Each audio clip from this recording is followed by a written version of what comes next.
Hello guys, this is quite an exciting video. Today I'm with BMW UK at Bicester Heritage, and behind me is the BMW i3S. So I've driven the i3 before, I've never driven the S. I'll be interested to see what the difference is. It's also been a few years since I drove the i3, so I'm excited to get back behind the wheel of this little electric car, let you know what I think. Hopefully you can hear me through this face mask that I need to wear at the moment. We're going to jump behind the wheel and see how it is. Enjoy. So first things first, before I get inside, let's have a little look around from the outside. The i3S, it's got a little bit of a wider stance than the i3. Comes in this lovely combination of red and black. I don't normally like black wheels, but they work quite well here. These aren't the wheels I would have if I was having an i3, but I do quite like those ones. I think from the front, it actually looks really aggressive. I like that a lot, and you can definitely tell it's a BMW with the kidney grills. Coming around the side, it's got 4 doors, sorry 5 doors, being a hatchback. You notice the door handles are missing for the rear doors. There's a reason for that. That is because, a little unique twist, a little bit like a Rolls Royce, it actually has suicide doors.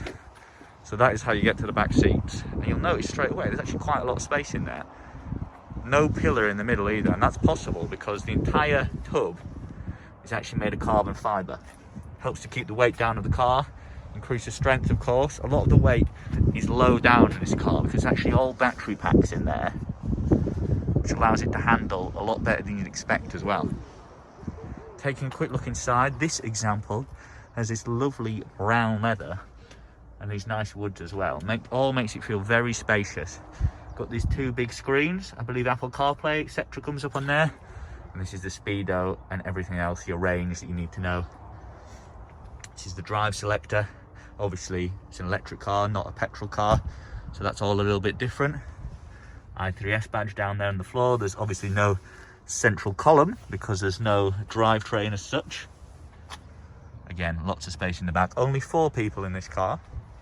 You couldn't really squeeze a 5th person in there, but plenty of space for those 4 people. Taking a quick look in the boot. I've actually not looked in the boot yet. See how it is. So obviously it's not as big as a Golf, but you'd easily fit 2 suitcases in there, if not more. Quite a high boot floor. I guess there's more battery packs under there or whatever else there needs to be. You can see they've got their chargers in here as well, which allows you to charge the car up. I think you can charge this car through a normal kind of 3-pin plug like you plug your kettle in. That takes quite a long time. I think that will take over a day, maybe a day and a half to do that. The normal way you'd do it is you'd have a wall charger installed on your driveway, or they're in the street, or they're at Tesco, and that takes maybe, it depends on the type, takes 6 or 7 hours to charge this car fully at home. Or if it's one of the faster ones like at Tesco, you think you can get up to 80% in something silly like half an hour, but don't quote me exactly on those numbers. I'd need to look that up to tell you exactly. But I've got a couple of cables in here for different speeds of charging. It's a shame there's nowhere specific to store those away because it does take up a little bit of the boot space having those in there. Nice clean design around the back as well. Obviously no exhaust to mention with it being electric. Skinny tyres, not quite as skinny as on the normal i3, but still enough to make it quite playful on the road. So that's all. Let's jump inside, get on the road and see how it drives. So I'm now inside the BMW i3S. Hopefully you can hear me through the face mask, which I need to wear for safety reasons. It's very spacious in here. It's a small car, but it feels very spacious. There's a lot of light. The windscreen comes quite high. It's got this light wood as well. And there's a lot of kind of empty coves and things. Again, there's only 4 seats. That might be part of the reason it feels so spacious. But it is quite a nice place to be. So, first things first, let's get on the road. Foot on the brake, press the start button. There's a kind of bing and a kind of woo, like a kind of UFO noise. And you can hear the air con has come on. But otherwise, it's completely silent. It's a little bit disconcerting. So, put it into drive, it's still completely silent. Take the handbrake off, and we're moving. It's got, as I say, a little bit of a whoosh, like a little bit of a UFO noise, to let you and others know that there is a car moving. Other than that, let's pull out this junction. Other than that, this car is completely silent. It's quite a high driving position. You feel above a lot of the other cars, which is actually quite nice. Feels quite commanding, again, despite being such a small car. So at the moment it feels completely normal. I could be driving any other small hatchback. When you take your foot off the accelerator, you start to come to a stop without even having to touch the brake, and that's one of the kind of unique features on the i3. Obviously it's done that for a very long time, since it came out over 6 years ago, and instead of the brake pads, the brake disc slowing you down, it's actually the engine braking from the electric motors, which in turn charge the battery back up again. So if you're careful, you can actually extend how far you're going to be able to drive the car by regenerating the batteries just from slowing down, which is pretty impressive. And then there is a brake pedal, but in honesty that's just for emergencies really, when you need to slow down in an absolute hurry. In terms of this car's performance, I think 0 to 60, this is the S model, I think 0 to 60 is something like 6.9 seconds. I think off the lights, alongside say a BMW M3, this car will stay level with it to about 30 miles an hour, which is actually very impressive. And you can tell you start to feel a little bit nauseous if you accelerate over and over again in this car, just from the G-forces. Fuel economy, obviously it doesn't use fuel, it uses electricity, but the equivalent fuel economy based on the cost, etc., I believe it averages out on something ridiculous like 150 mpg. Bearing in mind my Golf GTD, on a good run, my Golf GTD will do about 50 miles per gallon. It's around about £40,000 for an i3S, which sounds quite expensive. There are actually some fantastic lease deals on at the moment, which is part of the reason I'm so interested in one. In terms of the handling, if you really turn the wheel around, it doesn't feel like a normal car. It does wallow around a bit. Now we're on an A road, I'm just going to put the foot down for you to show you what the acceleration is like. Like you really take off and you know about it. Okay guys, so we're back in the i3. We've been out for a little drive. Really enjoyed it. You get used to a car like this surprisingly quickly, even though it's all a little bit different. It's a little bit of a different mindset to driving a petrol car. A few things I've noticed that I don't like though. Again, just like the Mini, it's clearly the exact same part. My phone still doesn't fit in the wireless charger. I'd love a wireless charger for my phone. And you know, the biggest iPhone, this is 2 years old, over 2 years old now, it doesn't fit. I can't get my head around it. Maybe it's for the best in an electric car. You don't want to use up any vital charge by charging your phone. But that's a shame. Although I have noticed down there USB-C, which I do like. That'll be a bit quick charging for your iPhone. Otherwise, I really enjoyed this car. I'd love to own one of these, I think. I think just for driving in and out of London, no congestion charge. You get cheaper parking some places. Obviously, the actual cost of running the thing is a lot cheaper. Road tax is free. Yeah, I really like it. Hello guys, so obviously I've just tested the BMW i3S. Now I'm jumping into another car made by BMW. It's the Mini Electric. This is the Cooper S version. I'm going to show you around it now, let you know more about it, and then we're going to go for a quick drive. So I said it was similar to the i3S, but there are a few crucial differences. Both cars weigh about the same. Both cars have a similar 0 to 60. This one is ever so slightly slower. It's 6.9 seconds to 60. This car is quite a bit cheaper though. I think a top of the range one, which this will be, is about £30,000. And you can add another £10,000 to the top of the range i3S. However, range is very similar. Real world promised range is up to about 140 miles on a single charge in one of these. One of the key differences though, that this Mini Cooper is of course a normal hatchback that has then been converted, in inverted commas, to be an electric car, whereas the i3 and the i3S built from scratch to be an electric car. Another thing to mention is this is front wheel drive, whereas the i3S is a rear wheel drive car, so it should handle completely differently. I'm told that this actually handles just like a normal Mini Cooper S petrol engine, as you would expect. So it'll be interesting to see if that claim is true.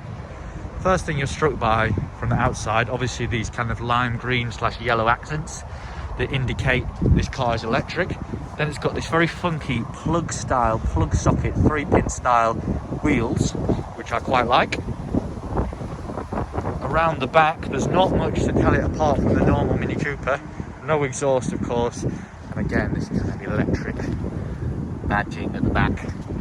other than that, to glance at in the street, this is just a normal car. A lot of people complain about electric cars. Why don't they look like normal cars?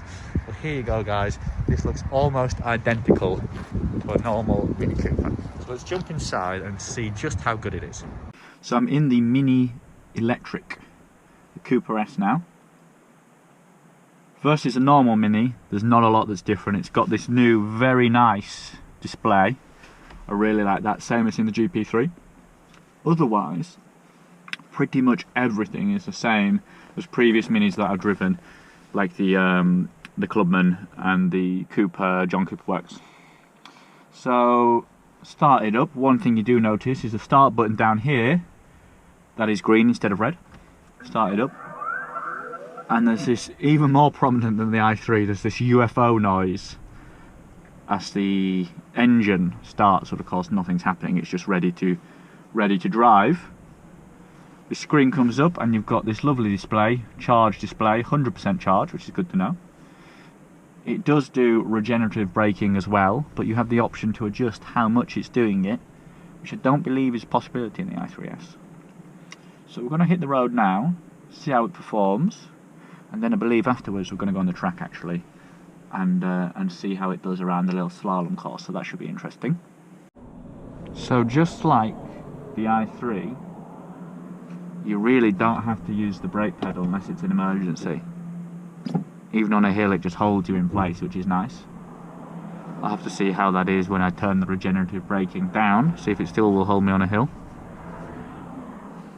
Otherwise, it's completely silent in here. Just about to pull away from this junction when I get a chance.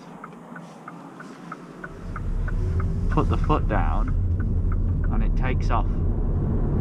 There's actually quite a lot of torque steer, but it does have quite a lot of torque. I guess that's the disadvantage of the Mini versus the rear wheel drive i3S. The regenerative braking does slow you down really quickly. If I accelerate now, take my foot off, nothing on the brake, and I'm coming to a standstill. Obviously that's not slamming on the brake, but if you're coming up to traffic lights, you're coming up to queue of traffic and it's not urgent, all you do is take your foot off the accelerator and it brings you to a halt, recharging the batteries at the same time, obviously giving you a longer range. However, I can press this button down here, you can just about see on the screen, low energy recovery. So instead of recovering most of the energy from the braking, it recovers less or none, I'm not sure, of the energy. So I come up to a junction and now I'm just coasting. It's not bringing to me a halt, I'm just coasting. A lot like in a normal car. My Golf R did the same, my Golf GTD did the same. Just put you in neutral when you lift off and you coast. I think I would keep it in regenerative mode, quite honestly. Obviously you're saving power and you don't have to use the brake pedal, so you can be a little bit lazy. So this car does actually have a few modes. It's got Green Plus, obviously it's an electric car, it's all about saving fuel. It's got Green Plus, Green, Mid and Sport, because it's a Mini Cooper S, of course. So I've flicked it down to Sport. I don't want to speed along here, but I can tell already that the throttle response is vastly increased. I'm just trying to think now how this compares to the i3. And it is just like driving a normal car, this, quite honestly. There's no sound, but it's very smooth, it's comfortable, and it is just like driving a Mini. Whereas it's a little bit more of an occasion in the i3. You know you're in an electric car, it's very roomy and spacious in there, and I think the quality of the materials is a little bit better actually. But this is a much more up to date, this is a newer car. I know I said it does the same range, but it's actually got a smaller battery pack, so it's able to do the same range on a smaller charge, which obviously is going to save you money on electricity, so that's quite impressive. But it is more up-to-date technology. But then on the flip side, it is a normal car that's been converted to be electric in essence. But the question is, does that shine through? Can you tell on the road? I have to say, actually, I'm cruising along this road now, I'm trying to stick to the speed limit, and it is getting a little bit annoying, the regenerative braking. I'm going to try putting on the cruise control instead, then I don't have to think too much about it. I don't believe this car has adaptive cruise control, although I might be mistaken. It does have Apple CarPlay, but the display is not as nice. I'll show you that later on. The display is not as nice That's on the i3. But this centre display is actually very nice. It's so well done actually. I've only just noticed that it's 3 displays. It's a square in the middle, a rectangle in the middle, and then 2 semicircles either side. It's actually very sleek, and it's only when the sun hits it just right that you can tell there's bars in between that's broken up with. Otherwise it looks like one big sleek display, so that's quite impressive. There's not a great deal to say in here versus a normal Mini. It's the same quirky, fun recipe that has always worked. It doesn't have the same lifelessness that I felt in the Clubman and the Cooper, John Cooper Works. Obviously the Clubman John Cooper Works was all-wheel drive. It was very much a point and squirt car that just felt heavy at other times, whereas this is a different thing. You don't expect the engine to have character because it's electric, but then it surprises you in other ways, so it's quite nice that. In here, some of the materials, they don't feel too premium. Like, it's not the cheapest plastic ever, but it's I don't think it quite comes on a par with the exposed composites and the recycled materials that you get, and the wood, etc., that you get in the i3. But then again, the i3 is a more expensive car. Seats are very comfortable, perhaps slightly more comfortable than the i3. They are bucket seats, just like you get in most of the Minis actually, and they do hold your back very nicely through the bends when you're cruising along. You don't get a backache. Just going to back off a little bit on this A road, give myself a little bit of space. I'm going to put the foot down and see. I've driven a lot of cars that have tried to rip my head off today, so let's see how this one compares. Here we go. Oh wow, yeah, I'm thrown back in the seat. The instant torque, you just don't get it in a petrol car of this kind of size and price point, you know. It's not until we're looking at the M8 Grand Coupe, which was £120,000, 4 times the price of this, that I'm getting thrown around in quite the same way. And this does it at pretty much any speed. Make yourself feel ill doing that. I'll certainly make myself feel ill doing that. So I'm going to stop now. I'm just taking it quite briskly into this bend, and it stays very flat and level. There's not a lot of body roll. The way they position the batteries down the centre of the car and low down means you can actually throw it around and it doesn't roll about very much at all. So after a little go on the road, I've pulled up in this slice of suburbia nearby to where we're testing the cars, just to walk you through what I think of the Mini Cooper S, the Mini Electric Cooper S. So quite fittingly, these houses all have solar panels on them, and just there is an electric charging bay with a Nissan Leaf in it. So this is probably the perfect environment for a car like this. Just in the outskirts of town, electric car for popping in and out. Nimble little thing. So, but what did I think of it? There's nothing wrong with it. It's very, very capable. I still think my heart leans towards the i3, quite honestly. Having driven them back to back now, I just think there's a little bit more character in the i3. It's a little bit more of an occasion. I still think the electric cars are a little bit of a novelty, and I think that the i3 does that well. I think it's fine to say to everyone, look at me, I've got an electric car, rather than blending in with the rest of the world. You know, electric cars are a thing of the future, so why not have it look futuristic? Whereas we have 2014 Mini over there, and at a glance you wouldn't tell these two apart. That's not to say that this isn't a serious consideration when having an electric car. It's quite a bit cheaper than the i3. Pretty much just as capable. The only thing that doesn't do it in the same way for me as the i3 is it just doesn't feel as special. That's literally it. Otherwise, it's a fantastic car. Showing you more closely around the inside now. Again, we've got these kind of recycled materials on the seats. Everything else is just a basic Mini. Space in the back for not very many people. That is something else it's lacking versus the i3. Hasn't got the suicide doors. Finally, we'll take a look in the boot. It will not be a massive boot. There you go. That's probably comparable to the size of the i3, if not slightly smaller. I don't know the exact volume of each, but it doesn't look at a glance. It doesn't look as big as the i3. It is a Mini though, so you can't expect the biggest boot in the world. that, guys, there's not much else to say. Really enjoyed the Mini Electric. Little touches there, Mini Cooper S.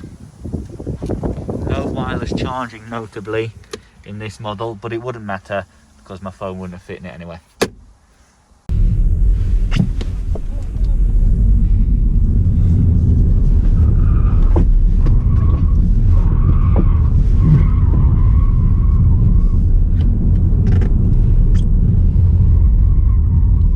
Okay guys, so after just driving the Mini E, it's now parked side by side with the i3S I went out in, and I was really struggling to decide which I preferred. So I had to go back out again in the i3S just to confirm or deny my suspicions about it. And I have to say, the Mini E is a better handling car. It's more dynamic. It is basically just a Mini that happens to be powered by electricity. The i3, it's an older car now. It's been out 6 or 7 years, but it's still very funky, I think. And personally, I think this would be the car that I would have. Remains to be seen what I do. I am looking for an electric car. Let's see, there's a lot of options out there and they're getting cheaper and cheaper every time I look. But I still have a little thing for the i3. I think one of these in dark blue, I think that'd be really cool. But there's no looking past the very capable Mini. I just think, even though the Mini drives better, I think this is just a little bit more exciting. It's a little bit more of a novelty. And it's nicer to be inside, I think. It's a lot more spacious. There's a lot more headroom. The seats probably aren't actually as comfortable. But other than that, I like the materials they use. I like the whole ethic. I like the little suicide doors and no B-pillar. It's all nice touches. But the Mini, it's a proven design. You know, everyone knows that Minis handle well. They handle like go-karts. And to make it electric, it just makes it like an electric go-kart, I suppose. There you go, guys. Maybe let me know what you think. Maybe I don't want an electric car at all. But these two at the moment are very serious considerations.